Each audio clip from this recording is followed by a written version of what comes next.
아침 묵상 주제는 교회는 어떤 곳인가 5번째 시간입니다. 오늘의 성경 구절은 디모데전서 3장 15절로부터 16절까지입니다. 너로 하여금 하나님의 집에서 어떻게 행하여 할지를 알게 하려 함이니 이 집은 살아계신 하나님의 교회요 진리의 기둥과 터니라. 크도다 경건의 비밀이여 그렇지 않다 하느니 없도다. 그는 육신으로 나타난 바 되시고 영으로 의롭다 하심을 받으시고 천사들에게 보이시고 만국에서 전파되시고 세상에서 믿음 바 되시고 영광 가운데서 올려지셨느니라.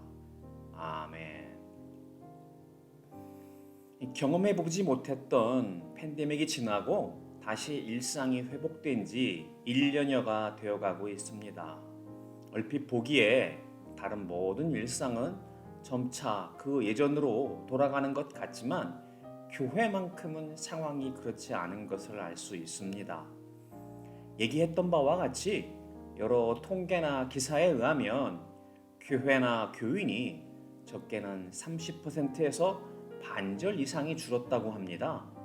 이제는 더 이상 사람을 만나기 위해 교회에 가는 시대는 아닌 것입니다. 예전에는 공동체를 형성하는 게 쉽지 않았기에 교회에 나가서 사람들을 만나다가 복음을 듣고 구원을 받기도 했던 것이 사실입니다. 하지만 이제는 인터넷과 SNS를 통해서 얼마든지 자신의 취미나 선호, 성향에 따라 사람을 만날 수 있게 되었습니다. 심지어는 가상현실이라는 공간 속에 갇혀있는 사람들도 생기게 되었습니다. 오히려 교회 나가면 이거 해야 된다, 저것도 하자는 이 요구사항과 비용이 많이 든다며 거절하는 이들이 생겼습니다. 특히 자본주의 체제하에 사는 소비자 중심 사고방식과 물질 우선주의에 물든 현실 세대가 생각하기에는 교회의 가르침이나 성격이 자신들의 성격에 맞지 않는다라고 거부하는 세태가 되었습니다. 또한 세상의 풍속과 초등학문이라는 우상은 우리로 하여금 진리에 대한 상대주의와 다원주의에 물들게 하였습니다. 오늘 성경 본문인 디모데전서 3장 15절은 교회가 살아계신 하나님의 교회의 진리의 기둥과 터라고 단적으로 말하고 있습니다. 우리가 믿는 신앙은 오직 살아계신 하나님만의 절대 진리입니다. 그리고 교회, 우리는 그 기둥과 터라고 합니다.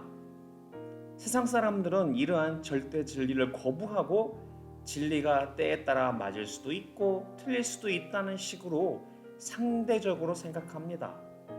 사실은 말이 되지 않는 이야기입니다. 맞을 수도 있고 틀릴 수도 있는 것이 어떻게 진리가 될 수 있습니까? 상황에 따라 변할 수 있는 것은 진리가 아니라 상황 논리일 따름입니다. 또 하나는 다원주의입니다. 진리에는 여기에도 있을 수 있고 저기에도 있을 수도 있고 여러 곳에서 발견할 수도 있다라고 주장합니다. 비유하기를 산의 정상에 오르는 방법이 여러 갈래 길이 있다고 말합니다. 하지만 이 말도 어불성설입니다. 우리는 지금 그저 세상이 말하는 어느 지식이나 논리, 정상에 이르고자 하는 것이 아닙니다. 천지 만물을 창조하신 살아계신 하나님의 교회의 진리를 말하는 것입니다. 우리를 구원하시기 위하여 십자가에서 피 흘려 죽으심으로 대신 죗값을 지불하시고 부활하여 다시 오셔서 우리의 구원을 완성시키겠다 약속하신 하나님의 아들을 믿는 진리를 말하는 것입니다. 이것을 오늘 디모데전서 3장 본문에서는 경건의 비밀이라 합니다. 이때 비밀은 영어로 시크릿이 아니라 미스테리입니다. 세상 사람들은 이해하지 못하지만 하나님의 택한 백성들, 예수 그리스도의 제자들은 안다는 것입니다. 세상에서 똑똑하다고 해서 아는 것이 아닙니다. 오직 하나님의 자녀만 안다는 것입니다. 사도들이 말씀을 전하였던 초대교회 시대에는 아직 교회가 공인되지 않아서 많은 박해와 핍박이 성도들에게 가해졌던 때였습니다. 심지어는 그로 인해 순교를 당하는 일도 많았습니다. 하지만 참된 성도들은 박해가 있을수록 더욱 믿음 안에서 강해지고 성령 충만하여 헌신되어져 갔습니다. 말씀으로 더욱 연단 가운데 하나님 나라의 소망을 가졌기 때문입니다. 오히려 기뻐한다 했습니다. 베드로전서 1장 6절부터 7절의 말씀을 보겠습니다. 그러므로 너희가 이제 여러 가지 시험으로 말미암아 잠깐 근심하게 되지 않을 수 없으나 오히려 크게 기뻐하는도다. 너희 믿음의 확실함은 불로 연단하여도 없어질 금보다 더 귀하여 예수 그리스도께서 나타나실 때 칭찬과 영광과 존귀를 얻게 할 것이니라. 물론 아직도 제3세계에서 박해 가운데 있는 교회들이 있지만 대부분의 서방 세계와 한국과 같이 복음이 전파된 지역에서 사는 이들에게 교회를 다닌다고 해서 박해나 핍박이 있지는 않습니다. 하지만 팬데믹이 지나가고 교회가 쇠퇴하며 교회에 대해 부정적인 시선을 보이는 이때에 우리는 다시 초대교회 교인들이 박해 가운데 오히려 더욱 강해지며 성령 충만하여 헌신된 모습을 사모해야 합니다. 아니 오히려 이때가 예수님이 알곡과 가라지를 걸러내며 순전한 교회를 이루게 하시는 기회의 때입니다. 그렇게 우리는 초대교회 성도들처럼 서로 사랑하며 서로의 필요를 채우며 성령 충만하여 각자마다 맡기신 은사를 행하며 교회를 세우고 복음을 전하는 일에 더욱 사명자로서 힘써야 합니다.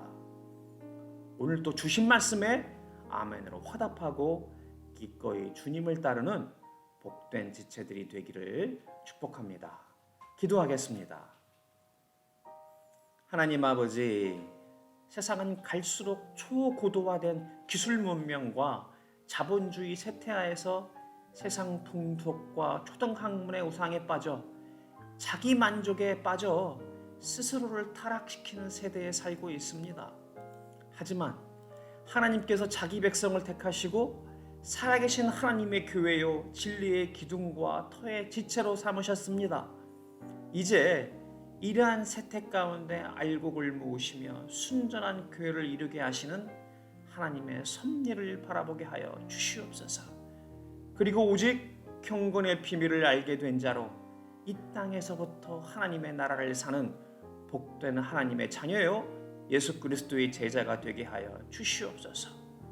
오늘도 세상 가운데 담대히 맞서서 강하여지고 성령 충만하여 은사로 주의 몸된 교회를 섬기며 복음을 전하는 복된 지체들이 되게 하여 주시옵소서. 예수님의 이름으로 간절히 기도드립니다. 아멘. 오늘도 주신 말씀으로 묵상하며 기도함으로 하루를 시작하고 세상 가운데 승리하는 삶 살 수 있기를 축복합니다.